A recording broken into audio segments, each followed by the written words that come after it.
All right, here is a brief tutorial on how to use LANSchool.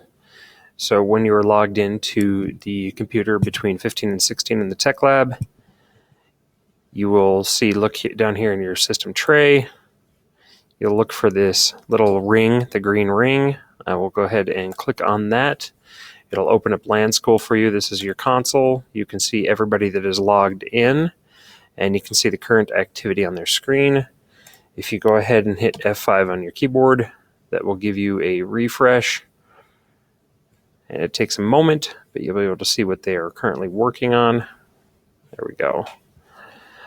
Some of the tricks you can do with LANSchool would be to run programs on a student machine. So what I'm going to use is I'll just select number 15 here, but you could go ahead and also use Control to grab more of them. Or if you want to grab the whole class, you could do Control A, which will select everybody. But since I have some kids working in here right now, what I'll do is just grab number 15.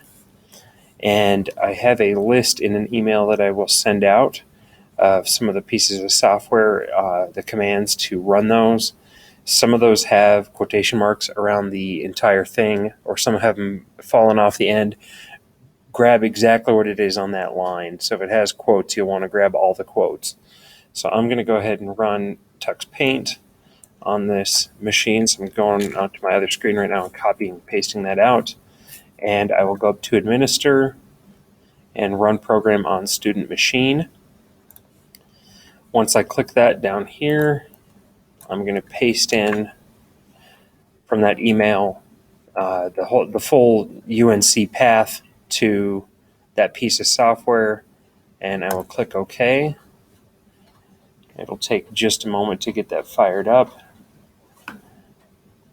And we can actually check now. You can see it's running on this machine. Now, another thing I can do is I can double click on this machine. Now I'm watching the kid actively, so I'm just looking at the one screen.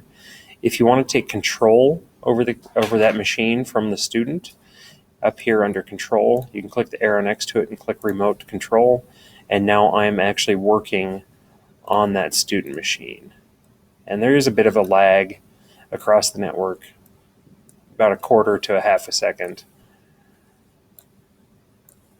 But I can go ahead and I can show the kids. Actually, I could show the kid on their machine individually exactly what they have to do. And if I'm done doing that, I just go up to Control and I can hit Stop. Or if I wanted to show the entire class, the student's machine, let me see here. I select that student, I can click Show Student. And I'd go ahead and hit Continue here, and that would display the one student that's selected to the rest of the classroom. I'm not going to do that right now since I have kids in here that are working.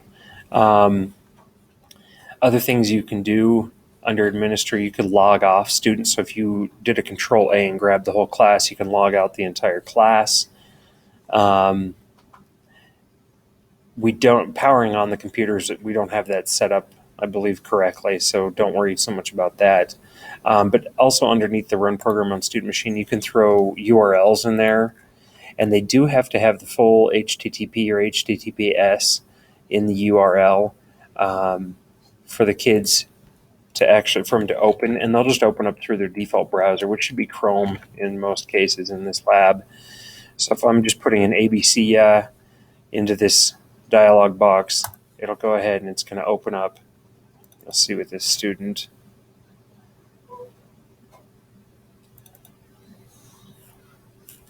Take a second. There we go. So you see it just went ahead, opened this up in Chrome, and the kids can go ahead and get started with little direction. Other things you can do that are handy is blank the screen. So I have mine say here, I have it say listen up. So if I was to click blank screen, I hit continue, and of course I'm looking next to me. There we go. Now it's catching up. It says listen up on as text on top of this blue background.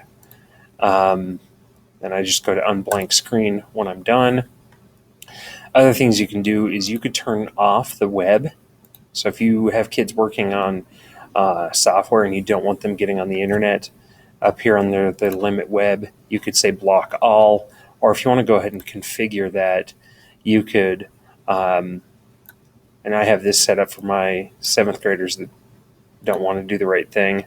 So I've blocked out like Pandora, iHeartRadio, Spotify, and YouTube, and I click OK, and they're everything else on the internet's opened up, but those specifically aren't allowed.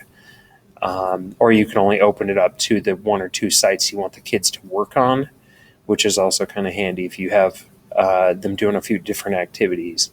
If you have people that are problematic, you could also turn off printing, which that's usually not a problem, or applications, but that's pretty high-end configuration.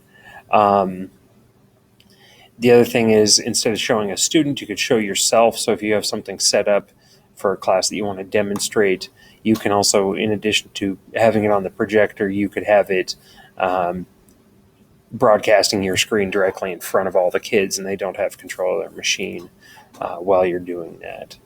So if I was to do that, you just say, yes, I want to show my screen, and then you can go ahead and do that. And then when you're done, stop.